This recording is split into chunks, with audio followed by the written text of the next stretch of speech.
Here's kind of a hint when running dog proofs in freezing conditions, a little tip if you will. These dog proofs are amazing traps. Once you start getting freezing conditions though, they can get locked into the ground.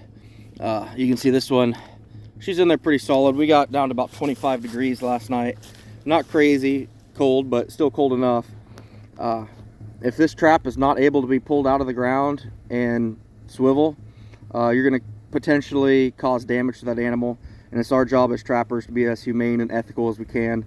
So we got to make sure that trap's able to pull out of the ground. You know, we're just getting into that light freezing conditions at night. Not, you know, we're not talking 0 degrees. We're talking, you know, like I said, mid to low 20s at night, warming up to 40 during the day. You know, it's locked in here a little bit, but not bad. What I like to do, and this helped me a lot, is I'll go ahead and I will wobble that trap out, make kind of a big hole. That way when this goes in, it's only freezing in a little bit of an area down there. It creates a big void down there. So it might freeze to one side, but there's enough void that raccoon can pop it loose from that and pull this trap out of the ground.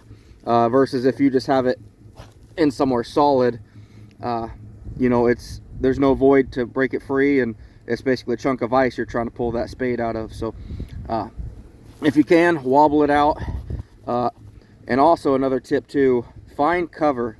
You know, we got some grass here covering the dirt.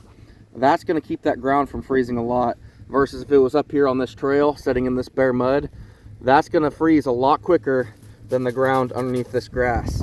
You know, it's going to freeze eventually if you get into those really cold temperatures, but having that nice little pocket of grass here underneath will keep that trap from freezing up on mild conditions. But make sure that trap can swivel and be pulled out. But yeah, you should be able to catch quite a few in the cold weather. And my opinions, the extreme cold might change it, but when it gets into freezing conditions, these raccoons are still moving as long as there's no snow, in my opinion.